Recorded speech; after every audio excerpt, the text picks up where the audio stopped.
Hola amigos, bienvenidos a nuestro espacio un día más. Vídeo número 4 de la serie Alien Interview. El informe entregado por Matilda O'Donnell, una enfermera de 22 años, en 1947 en el accidente de Roswell, cuando un platillo volante interceptado por un rayo de una tormenta cayó en Nuevo México, en Roswell. Fue rescatado una entidad, ni siquiera biológica, sino sintética, un robot, un humanoide, con vida. Su nombre probablemente femenino, porque era asexual, no tenía órganos genitales, no tenía proceso digestivo, no tenía proceso hormonal, era un muñeco. Y este ser era el instrumento de un espíritu superior. Era el brazo operativo, eran sus ojos, era su corazón, porque transmitía emociones y sentimientos. Todo una raza, una entidad que probablemente esté a la altura o quizá más de la complejidad de un ser humano. Él se comunica solo con Matilda, no quiere saber absolutamente nada del grupo de oficiales, investigadores, especialistas que se ponen en torno a él en una ventana oscura para observarle y sacar toda la información posible. Matilda, cuando tiene 83 años, deja Montana, donde vivía, con su esposo y se va a Irlanda. A Irlanda a morir. Ella dice que va a buscar una eutanasia leve para enfrentar el paso al más allá, porque su cuerpo ya no le vale, ya ha hecho su experiencia de vida. Y esa documentación que ella se llevó de aquella entrevista, la entrega y sale este libro, Alien Interview. Vamos ahora con el número 4. Os recomiendo que veáis los 3 anteriores y no igual perdéis un poco el hilo. Él sigue hablando de ética, de filosofía, de la filosofía y la ética básica o elemental que tiene el dominio, el sitio donde, el grupo donde él o al que él pertenece. El gobierno del viejo imperio, antes de ser suplantado por el dominio, se componía de seres que poseían una inteligencia muy cobarde, similar a la de las potencias del eje durante su reciente guerra mundial. Estos seres manifiestan precisamente el mismo comportamiento que el gobierno galáctico que los exilió a prisión eterna en la Tierra. Ellos son un recordatorio terrible de la antigua máxima que dice que un es-ser a menudo manifiesta el tratamiento que ha recibido de los demás. La bondad fomenta la bondad, la crueldad engendra crueldad. Uno debe ser capaz y estar dispuesto a usar la fuerza, templado por la inteligencia, para evitar daños a los inocentes. Sin embargo, la comprensión extraordinaria, la autodisciplina y el valor son necesarios para prevenir eficazmente la brutalidad, sin dejarse dominar por la malicia que motivó la brutalidad. Solo un gobierno demoníaco y egoísta emplearía una lógica o ciencia que conciba como solución definitiva a un problema el asesinar y borrar permanentemente la memoria de los artistas, genios, gerentes calificados e inventores de toda una galaxia para luego arrojarlos a una cárcel planetaria junto a los opositores políticos, asesinos, ladrones, pervertidos y discapacitados. Él continúa hablando a Matilda y le dice que ellos entregaron un compendio, una filosofía, hace 8.200 años a los hindúes, a la gente que vivía en el Himalaya, sobre los Vedas, sobre la filosofía que ellos entendían que era la más apropiada y la más elevada, la filosofía de la compasión. Y uno de sus capitanes, uno jefe del dominio, una persona o una entidad, ellos vamos a hablar de entidad porque ellos les llaman espíritus, es seres o espíritus, tomó cuerpo, encarnó como Vishnu. Y como Vishnu, uno de los dioses principales de la filosofía hinduista, el dios creador, el dios de la compasión, pero también el dios, de alguna u otra manera, el que defiende del viejo imperio a el dominio, interviene directamente por el programa que interpreta de expansión y de conquista del dominio sobre esta latitud de la galaxia. En los primeros tiempos, los seres enviados a la prisión tierra vivieron en la India. Gradualmente se esparcieron a Mesopotamia, Egipto, Mesoamérica, Acaya, Grecia, Roma, la Europa medieval y el Nuevo Mundo. Eran hipnóticamente comandados para seguir un modelo de civilización dada por los operadores de la prisión del viejo imperio. Este es un mecanismo eficaz para disimular el tiempo real y la ubicación de los seres encarcelados en la Tierra. Las lenguas, costumbres y cultura de cada falsa civilización tiene por objetivo reforzar la amnesia, porque no le recuerdan al ser en la Tierra los planetas originales del viejo imperio desde donde fueron deportados. Cuando la fuerza del dominio trajo los himnos védicos a la región del Himalaya hace 8.200 años, algunas sociedades humanas ya existían. El pueblo ario invadió y conquistó la India, llevando los himnos védicos a la zona. Los Vedas fueron aprendidos por ellos, memorizados y transmitidos verbalmente por 7.000 años antes de ser volcados en su forma escrita. Durante ese lapso de tiempo, uno de los oficiales de la fuerza expedicionaria del dominio se encarnó en la tierra como Vishnu. Vishnu fue descrito muchas veces en el Rig Veda y sigue siendo considerado como un dios por los hindúes. Vishnu luchó en las guerras religiosas contra las fuerzas del viejo imperio. Es muy hábil y agresivo ser, y un oficial muy eficaz que desde entonces ha sido reasignado a otras tareas. Una orden sacerdotal o guardias de la prisión eran utilizados para reforzar la idea de que un individuo es solo un cuerpo biológico en vez de un ser inmortal espiritual. El individuo no tiene identidad. Los individuos no tienen vidas pasadas. El individuo no tiene poder. Solo los dioses tienen el poder. Y a su vez, los dioses son una invención de los sacerdotes que interceden entre hombres y dioses que ellos sirven. Los hombres fueron esclavos de los dictados de los sacerdotes que amenazaban con el castigo espiritual eterno si los hombres no les obedecían. El dominio trata de liberarnos de todo eso. Él dice que somos espíritus inmortales y que si nosotros supiésemos encontrar la vía del recuerdo de nuestra identidad, anulando esos campos de fuerza electromagnética que impone el viejo imperio y que nos atonta, que nos hipnotiza, seríamos felices.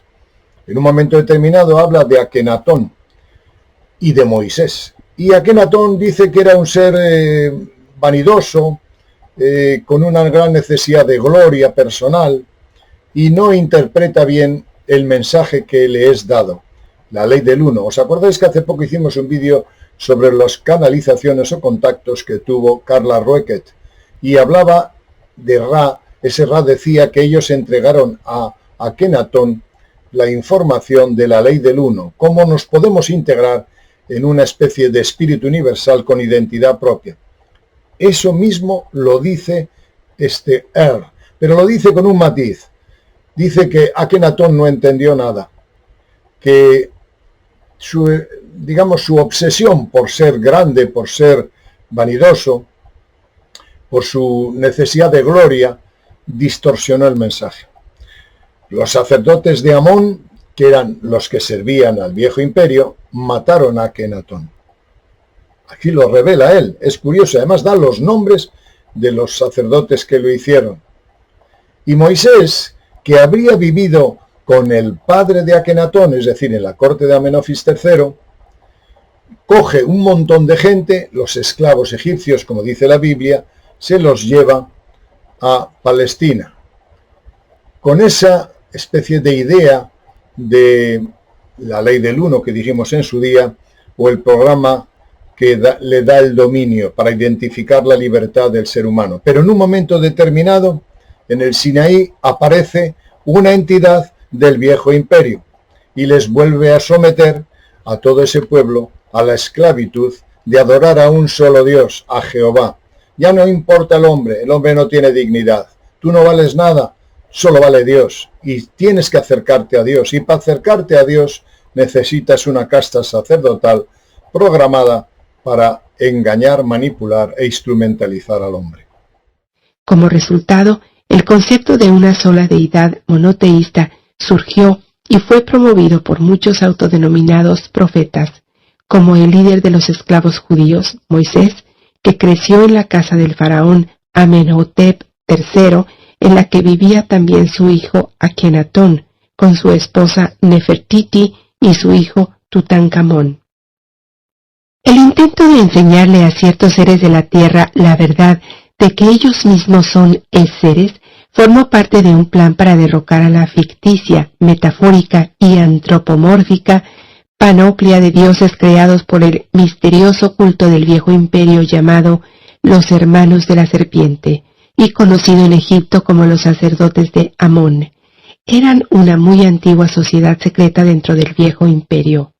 El faraón Akenatón no era muy inteligente y estaba fuertemente influenciado por su ambición personal de autoglorificación. Él fue el que alteró el concepto del ser individual espiritual e incorporó el concepto del dios Sol Atón. Su miserable existencia terminó pronto. Fue asesinado por Maya y Parenefer, dos de los sacerdotes de Amón o Amén, que los cristianos siguen repitiendo, y que representaban los intereses de las fuerzas del viejo imperio. La idea del Dios único fue perpetuada por el líder hebreo Moisés mientras se encontraba en Egipto. Él salió de Egipto con su pueblo adoptivo, los esclavos judíos. Mientras estaban cruzando el desierto, Moisés fue interceptado por un agente del viejo imperio cerca del monte Sinaí y fue inducido a creer que este agente era el Dios único, a través de órdenes hipnóticas, así como por medio de trucos técnicos y estéticos utilizados comúnmente por el viejo imperio para atrapar seres. A partir de entonces, los esclavos judíos, que confiaron en la palabra de Moisés implícitamente, han adorado a un solo Dios que ellos llaman Jehová. Este agente del viejo imperio contactó a Moisés en la cima de una montaña del desierto y le entregó los 10 mandamientos hipnóticos. Estos mandamientos están muy enérgicamente redactados y obligan a un ser a la sumisión absoluta a la voluntad del operador. Estos comandos hipnóticos siguen vigentes e influencian los patrones de pensamiento de millones de seres miles de años más tarde.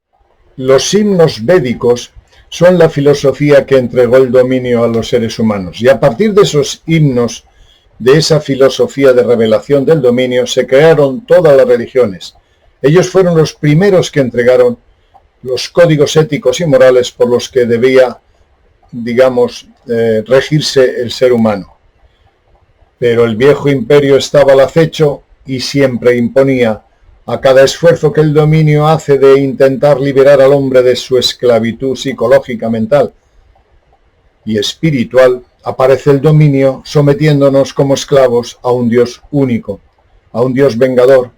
Tú no vales nada, como he dicho antes, según la filosofía del gran imperio. Tú eres un pecador, una persona que tiene que experimentar y evolucionar, pero para él y el dominio tú eres un ser espiritual que debe y puede ocupar su sitio en el contexto universal. Los himnos védicos fueron la filosofía que ellos entregaron, una filosofía de amor y de libertad, de compasión. En última instancia, los himnos védicos se convirtieron en la fuente de casi todas las religiones occidentales y fueron la fuente filosófica de las ideas comunes a Buda, Lao Tzu, Zoroastro y otros filósofos. Las influencias civilizadoras de estas filosofías eventualmente sustituyeron la idolatría brutal de las religiones del viejo imperio y fueron la verdadera génesis de bondad y compasión. Hace un rato me has preguntado por qué el dominio y otras civilizaciones del espacio no aterrizan en la Tierra o hacen conocer su presencia. ¿Aterrizar en la Tierra? ¿Crees que estamos locos o queremos volvernos locos? Se necesita ser un es ser muy valiente para bajar a través de la atmósfera de la Tierra y aterrizar, porque este es un planeta prisión con una población psicótica muy descontrolada. Ningún ser es totalmente inmune a los riesgos de quedar atrapado. Nosotros pensamos, aceptamos, porque no tenemos otra opción, es decir, no hemos visitado ningún otro planeta fuera de la Tierra, que nuestro planeta, que nuestra esfera, es la más bella del universo, es nuestra casa. Sin embargo, para las entidades del dominio, para los seres espirituales, la Tierra es una prisión, es una cárcel y no se debe o no se puede habitar con las condiciones necesarias de dignidad que merece un espíritu. Por eso ellos no tienen mucho interés en la Tierra, solamente la utilizan de trampolín para el centro de la galaxia.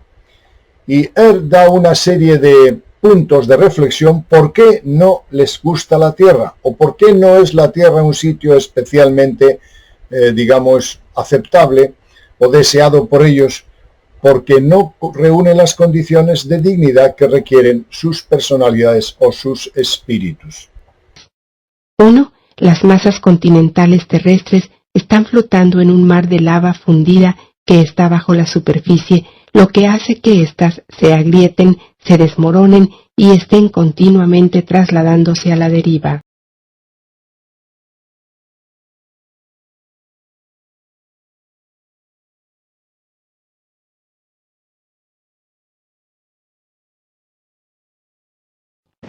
2. Debido a la naturaleza líquida del núcleo, el planeta es en gran parte volcánico y está sometido a los terremotos y explosiones volcánicas. 3. Los polos magnéticos del planeta se desplazan radicalmente una vez cada 20.000 años aproximadamente. Esto provoca un mayor o menor grado de devastación, como consecuencia de los maremotos y los cambios climáticos. 4. Tierra está muy distante del centro de la galaxia y de cualquier otra civilización galáctica. Este aislamiento la hace inadecuada para algún uso, excepto como una parada técnica o escala en un viaje intergaláctico. La Luna y los asteroides son mucho más adecuados para este fin debido a que no tienen una gravedad significativa. 5. La Tierra es un planeta de alta fuerza de gravedad, con un pesado suelo metálico y con una atmósfera densa. Esto hace que sea peligroso para la navegación. El hecho de que esté en esta habitación como resultado de un accidente en vuelo, a pesar de la tecnología de mi nave y mi amplia experiencia como piloto, es prueba de estos hechos. 6. Hay aproximadamente 60.000 millones de planetas parecidos a la Tierra, Sol tipo 12 clase 7, solo en la Vía Láctea, por no mencionar las vastas extensiones del dominio y los territorios que tomaremos en el futuro. Es difícil estirar nuestros recursos para algo más que un reconocimiento periódico de la Tierra, especialmente cuando no hay ventajas inmediatas para invertir recursos aquí. 7. En la Tierra, la mayoría de los seres no son conscientes de que son seres o de que existan espíritus de algún tipo. Muchos otros son conscientes de esto, pero casi todos tienen una muy limitada comprensión de sí mismos como seres. Como hemos visto a lo largo de los vídeos anteriores, él recibe información de la base operativa que tienen sus compatriotas en el cinturón de asteroides. Recibe información sobre la historia de la Tierra.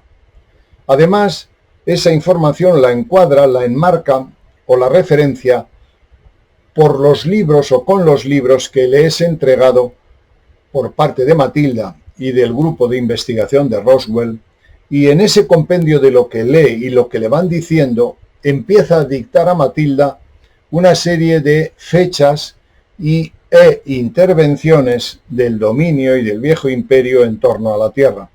Habla de la Lemuria, habla de las razas antiguas, habla de las intervenciones que tuvieron en Egipto, en Sumeria, de distintos personajes que han estado aquí en la Tierra y que han venido dirigidos para crear conciencia. Lo que voy a hacer ahora es coger unas cuantas fechas, hay muchísimas, El capítulo número 7 del libro es larguísimo y por tanto se puede hacer muy largo. Voy a coger lo más significativo de la historia que él cuenta y que puede apoyar o dar algún significado, por lo menos en las causas fundamentales de los movimientos históricos que ha habido en la Tierra.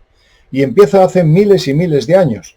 Habla también del combate que hubo entre el viejo imperio y ellos, ese combate para mantener el dominio en este lado de la galaxia y para adentrarse en el universo.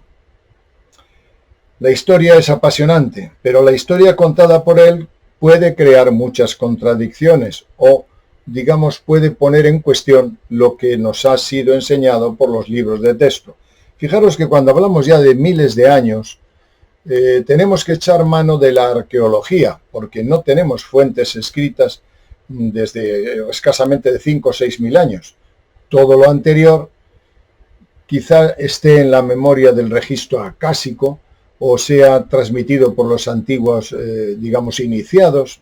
No se sabe gran cosa. Por eso hay fechas que él habla de situaciones que ocurrieron en el planeta Tierra hace miles de años o en la galaxia, que habrá que aceptarlas como tal, porque no podemos compararlas con ninguna otra fuente. Habla también del eterno combate que existe entre los dos modelos, como antes he dicho, entre el viejo imperio, que ha dominado este lado de la galaxia y que incluso aún derrotado todavía podía tener bases ocultas y operativas que quieren dominar al ser humano. Y el dominio, que son los Anunnaki, que son los buenos, que son los que vienen a ayudar. En alguna parte también de esta historia habla de que las pirámides, que nosotros las tenemos mitificadas, él dice que son monumentos de piedra, que no tienen mucha importancia, que son moles de piedra, que eso comparado con la tecnología, simplemente la que lleva él dentro de su cuerpo no es nada. Y con la tecnología que tienen estas entidades es unas moles de piedra que se han mitificado y que no son más que monumentos creados por el viejo imperio como elemento de adoración. Son tapaderas, son, digamos, historias para desviar nuestra atención y no conectar con nuestro espíritu. Habla también en algunos aspectos y en algunas fechas de la intervención de Jehová, de la intervención de cómo determinados personajes del dominio han encarnado en la Tierra. Para ellos, digamos que la filosofía más elevada es la de Buda, que está basado en los textos hinduistas, en los Vedas, en las leyendas antiguas que ellos trajeron a la Tierra. Le llama la filosofía de la compasión. Pero esas historias, esas leyendas que fueron traídas, han sido manipuladas, instrumentalizadas, por las castas sacerdotales sobre todo, y por tanto es probable que hayamos perdido la pureza. En todo caso, voy a daros las fechas. Es muy largo este capítulo, como he dicho antes, y hay que hacer una síntesis, si no se alarga mucho el vídeo. Voy a daros las fechas más importantes y más significativas del registro histórico de la Tierra. 208.000 a.C. Establecimiento del Viejo Imperio, cuya sede está ubicada cerca de una de las estrellas Kola de la constelación de la Osa Mayor, Big Dipper, de esta galaxia. Las fuerzas invasoras del Viejo Imperio conquistaron el área con armas nucleares en algún momento anterior. Antes de 75.000 años antes de Cristo. Los registros del dominio contienen muy poca información acerca de las civilizaciones en las masas continentales de la Tierra de Atlanta y Lemuria. Sin embargo, sabemos que coexistieron en la Tierra más o menos al mismo tiempo. Al parecer, ambas civilizaciones fueron fundadas por los remanentes de culturas electrónicas espaciales que huyeron de sus sistemas planetarios nativos para escapar de la persecución política o religiosa. El dominio sabe que un edicto de larga data del Viejo Imperio prohibía la colonización de planetas no autorizada. Por lo tanto, es posible que su destrucción fuera causada por fuerzas policiales o militares que perseguían y destruían a los colonos como criminales. Aunque esta es una suposición probable, no existe evidencia concluyente que explique la completa destrucción y desaparición de estas dos civilizaciones electrónicas. Los lemures son los primitivos antepasados de los chinos. Australia y las zonas oceánicas al norte eran el centro de la civilización de Lemuria y son la fuente de las razas orientales. Ambas civilizaciones poseían conocimientos de electrónica, de vuelo y otras tecnologías comunes a las civilizaciones espaciales. Además, ha habido cataclismos globales ocasionales causados por seres, como el que destruyó a los dinosaurios hace más de 70 millones de años. Esta destrucción fue causada por una guerra intergaláctica durante la cual la Tierra y muchas otras lunas y planetas vecinos fueron bombardeados con armas atómicas. Las explosiones atómicas causan precipitaciones atmosféricas muy parecidas a las de las erupciones volcánicas. La mayoría de los planetas en este sector de la galaxia han sido desiertos inhabitables desde entonces. Antes de 30.000 a.C., la Tierra comenzó a ser utilizada como vertedero y prisión de seres considerados intocables, es decir, criminales o disconformistas. Los seres eran capturados, encapsulados en trampas electrónicas y transportados a la Tierra desde varias partes del Viejo Imperio. Estaciones de amnesia subterráneas fueron instaladas en Marte y la Tierra, en las montañas de Rwenzori en África, en los Pirineos de Portugal y en las estepas de Mongolia.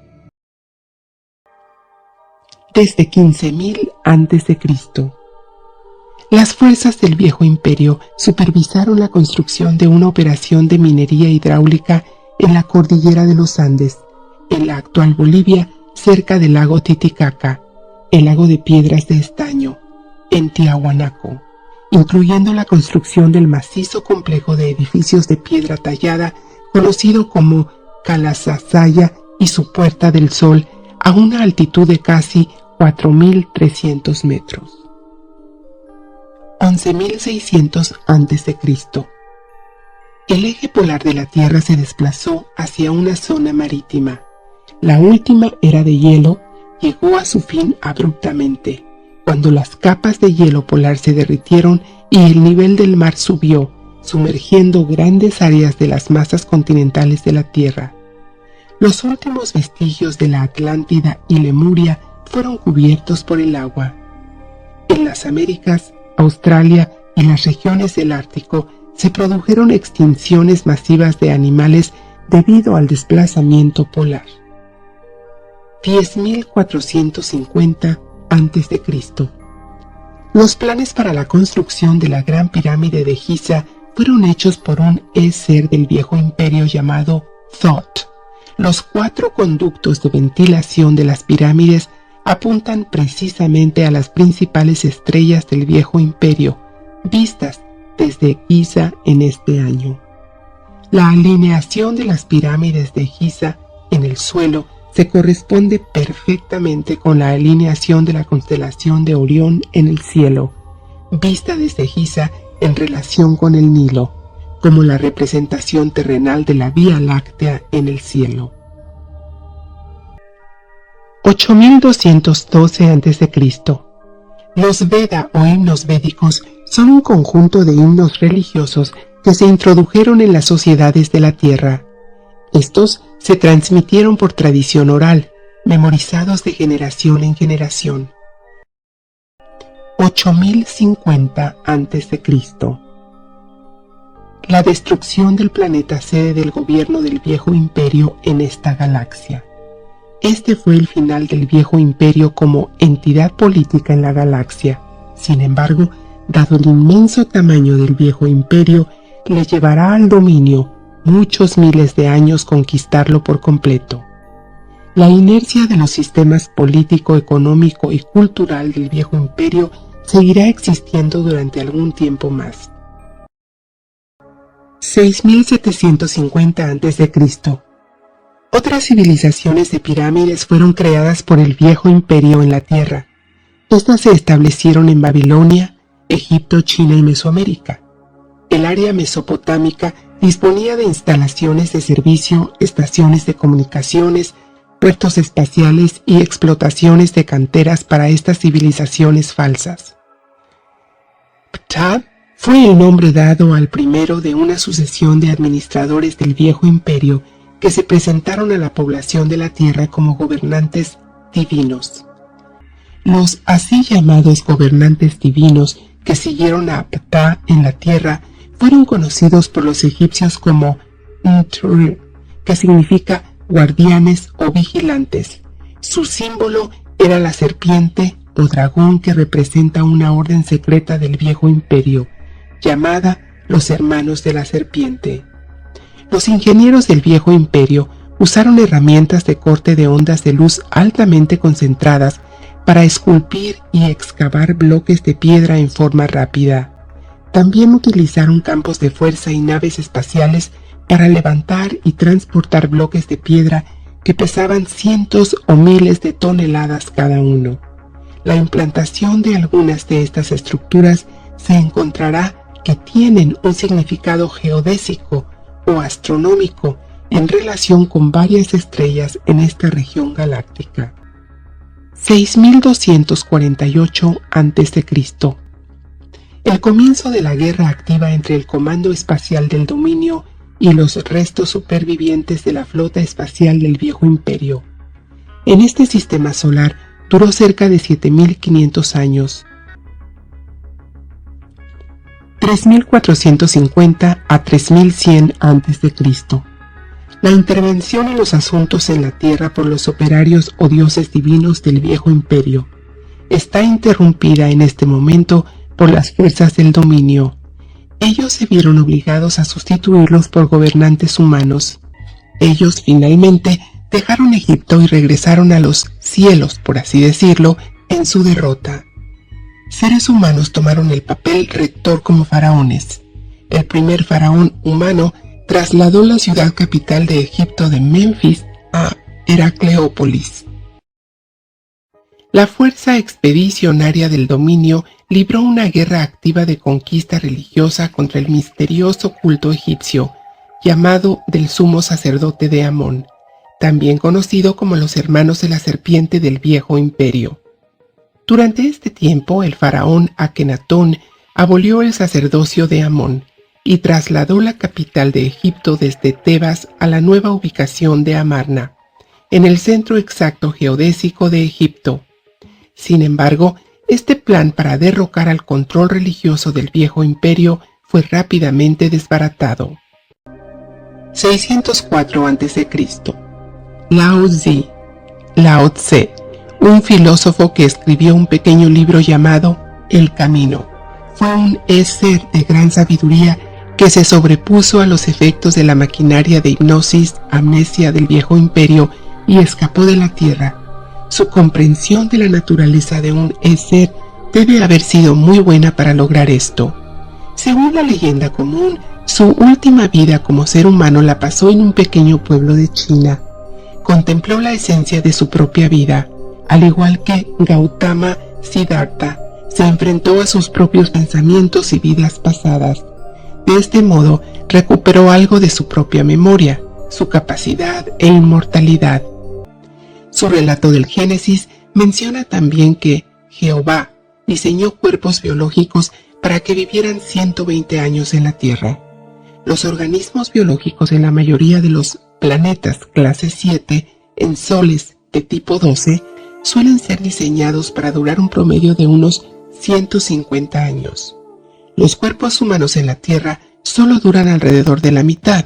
Sospechamos que esto se debe a que los administradores de la prisión han alterado el material biológico de los cuerpos humanos en la Tierra para que mueran con más frecuencia, para que los seres que habitan en ellos se reciclen a través del mecanismo de amnesia con mayor frecuencia. 559 a.C. El oficial al mando del batallón del dominio que se perdió en 5965 a.C.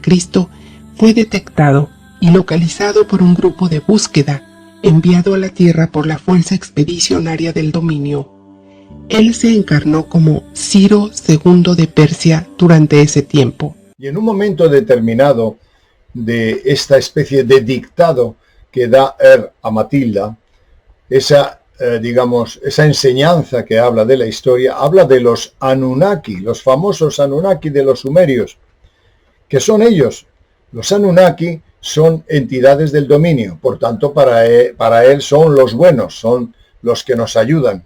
Cómo vinieron a la Tierra y cómo las pinturas y la iconografía que se describe a los Anunnaki como seres alados que llevan, sobre todo Oanes, los que vienen del fondo del mar, los que salen del agua, llevan un aparatito como una especie de pequeño bolso en la mano. Eso es un aparato electromagnético que trata de localizar a los viejos espíritus del dominio que habían desaparecido de la base del Himalaya.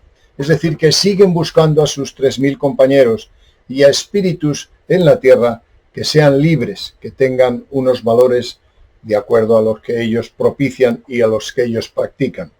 Ese aparatito traído por los Anunnaki, que son ellos, por tanto son los buenos, digamos, es un rastreador electromagnético de espíritus, de entidades. Cosa curiosa la que nos cuenta o que le cuenta a Matilda. El grupo de búsqueda del dominio ideó una amplia variedad de dispositivos electrónicos de detección necesarios para realizar un seguimiento de la firma electrónica o longitud de onda de cada uno de los miembros del batallón desaparecido. Algunos fueron usados en el espacio, otros en la Tierra, y dispositivos especiales fueron inventados para detectar a seres debajo del agua. Uno de estos dispositivos electrónicos de detección fue descrito como el árbol de la vida. El dispositivo era literalmente una herramienta diseñada para detectar la presencia de vida, que es lo que un ser es. Se trataba de un generador de una gran pantalla electrónica diseñada para permear amplias áreas. Según los humanos antiguos de la Tierra, se parecía a una especie de árbol, ya que estaba compuesto por una red entrelazada de generadores y receptores de campo electrónico. El campo electrónico era capaz de detectar la presencia de un ser, ya sea que estuviera ocupando un cuerpo o que se encontrara fuera de él. Una versión portátil de este dispositivo de detección fue llevada por cada uno de los miembros del grupo de búsqueda del dominio. Tallas de piedra en Sumeria muestran seres alados con instrumentos en forma de piña para escanear los cuerpos de los seres humanos. También muestran las baterías de alimentación del escáner, las que se representaban como canastas estilizadas o baldes de agua, transportados por seres alados con cabezas de águila. Los miembros de la unidad aérea del grupo de búsqueda del dominio, liderados por Ahura Mazda, eran conocidos como los dioses alados según la interpretación humana. A lo largo de la civilización persa hay gran cantidad de bajorrelieves tallados en piedra que representan a las naves espaciales con alas. Las denominaron Parabahar. Los miembros de la unidad acuática del grupo de búsqueda del dominio fueron denominados Oanes por los seres humanos locales. Tallas de piedra de los así llamados Oanes los representan vistiendo trajes de buceo plateados.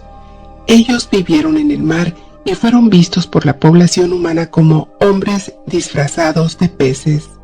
Algunos miembros del batallón perdido fueron encontrados en los océanos habitando cuerpos de delfines o ballenas. En tierra firme, los miembros del grupo de búsqueda del dominio fueron conocidos como Anunnaki por los sumerios y como Nefilim en la Biblia. Por supuesto, su verdadera misión y actividades nunca fueron revelados al Homo sapiens. Sus actividades han sido encubiertas deliberadamente.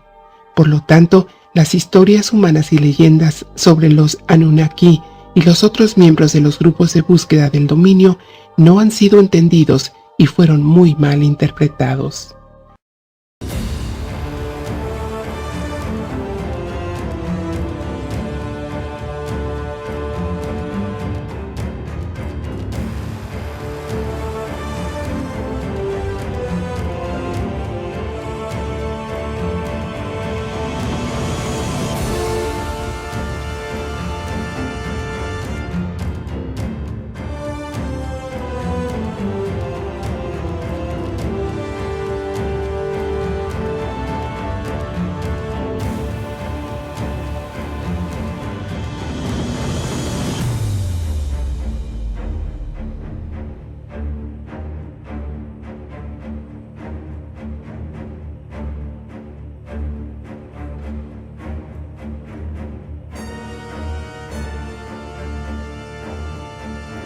Bien amigos, este es el repaso de los hechos históricos más importantes que cita Seguramente habría más, pero he tenido que resumir porque ese capítulo es muy largo.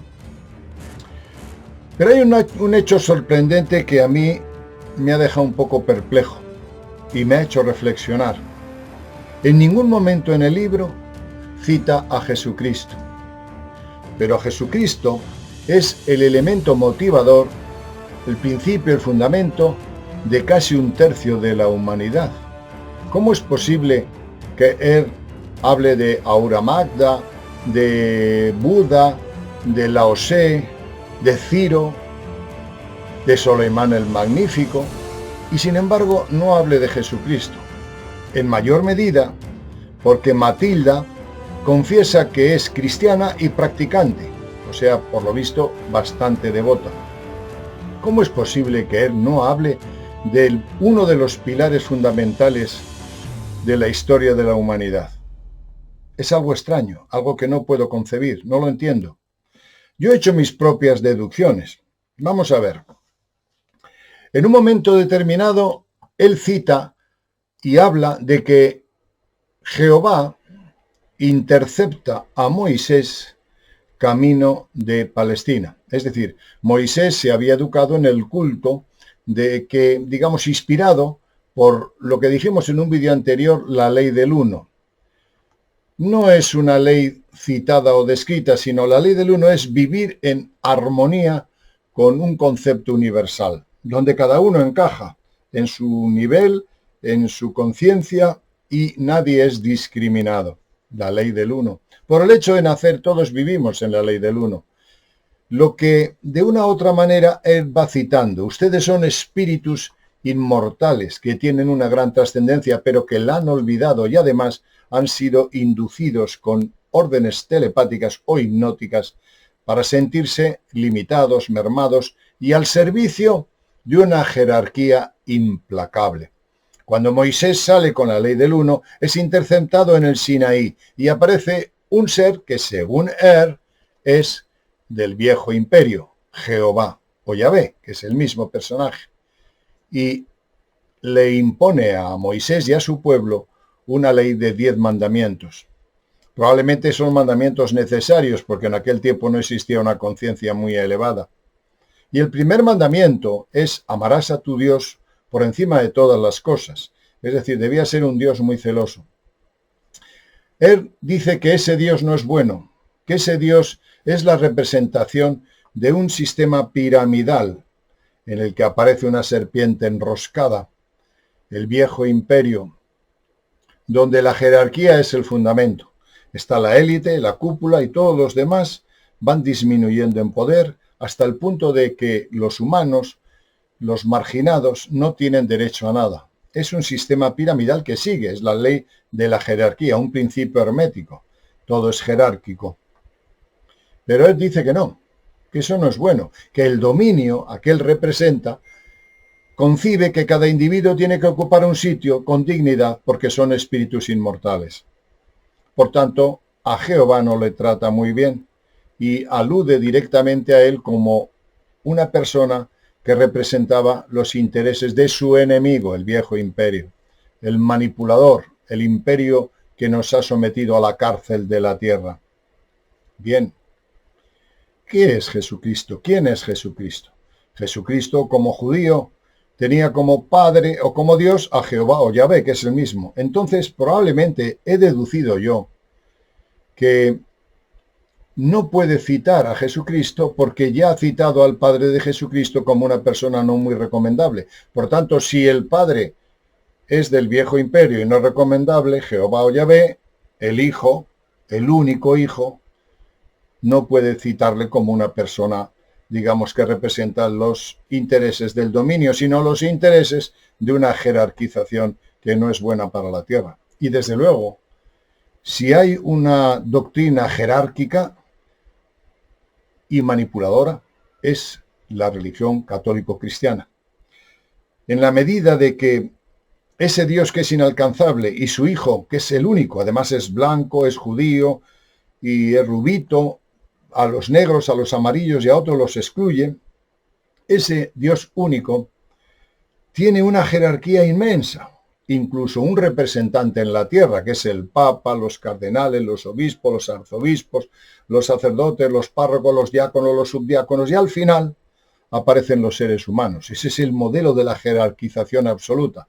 Para llegar arriba, tenemos encima, fijaros si tiene sentido este concepto que él habla de la tiranía del viejo imperio, para llegar a ser como Jesucristo, para llegar al cielo,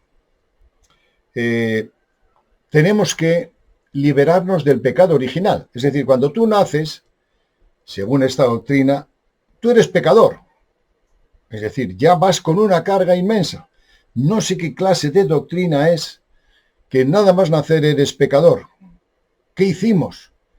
Algunas veces dicen, bueno, pues yo he oído a madres que me dicen, pecador serás tú, pero mi hijo no, porque las madres adoran a sus hijos. Mi hijo no es pecador, mi hijo es mío, y yo le quiero y le adoro. Y eso de pecador, ¿quién se le ha ocurrido decir que un niño por el hecho de nacer es pecador? Bueno, pues eso es un concepto muy duro que la Iglesia Católica ha practicado a lo largo de toda la historia suya, y que además es necesario pasar por el bautismo. Si no te bautizas, tú no eres cristiano. Y luego, además de ser cristiano, no puedes cometer pecados, tienes que obedecer a tu jerarquía, y al final puede ser que llegues a ser complaciente con Dios. Pero es un modelo absolutamente jerarquizado. Y Jesucristo, querramos o no, representa el modelo de Jehová, el modelo de la jerarquización absoluta.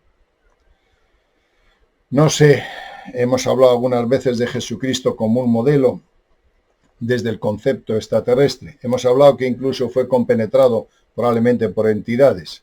Pero esas entidades son del viejo imperio y por tanto, según malas, o es compenetrado por el dominio y son buenas. Pero si es por el dominio, tiene que renunciar a Jehová o a Yahvé. Jesucristo nunca renunció a su Padre. Él habla de su Padre, pero nunca renunció a Jehová o Yahvé, a no ser que sea otro Padre. Total, que lo que resulta absolutamente paradójico y extraño es que en todo el libro, sabiendo que Matilda es cristiana practicante, no cite a Jesucristo. Probablemente él no quiso herir a Matilda. Yo entiendo que es así. ¿Por qué? Porque hay un antecedente de que no deja en buen lugar al Padre de Jesucristo, que es Yahvé o Jehová. Y como es del viejo imperio, se entiende que toda la casta, el hijo y la casta sacerdotal que ha, digamos, dominado al humano durante 2000 años, es el modelo que el dominio no acepta, el dominio de la jerarquización, de la humillación del hombre, que nace en el purgatorio o la cárcel de la tierra con un pecado. Tú por el hecho de nacer eres pecador, eso es terrible, es una carga que yo no sé cómo aguantaron los de la Edad Media. Tenían que sentirse reptiles, tenían que sentirse nada. ¿Cómo es posible que a un niño que adoras, que es tu hijo, al que le darías la vida, sea un pecador? Pues según este concepto jerárquico, según la doctrina hecha por hombres, seguramente no por dioses, efectivamente lo que nace está tintado o manchado de pecado. Yo creo que es por eso que no cita a Jesucristo, pero puedo equivocarme. Y además esto lo digo con la reflexión absoluta de que cada uno tiene la religión que desea tener y practica lo que quiera practicar. Pero yo he visto en algunas ocasiones que el mayor freno para entrar en el concepto cósmico, en el concepto de la nueva dimensión, de la nueva humanidad, es la religión. La religión en todo caso frena, limita y nos convierte en borregos, en casi todos los casos. Pero eso no quiere decir que usted no tenga creencias y que las practique. Adelante, cada uno es libre. Pero este es un vídeo de debate y por tanto, con todo el respeto para los que practican alguna religión, ese es mi punto de vista. En fin, os dejo ya con esta última reflexión y os cito para el próximo vídeo.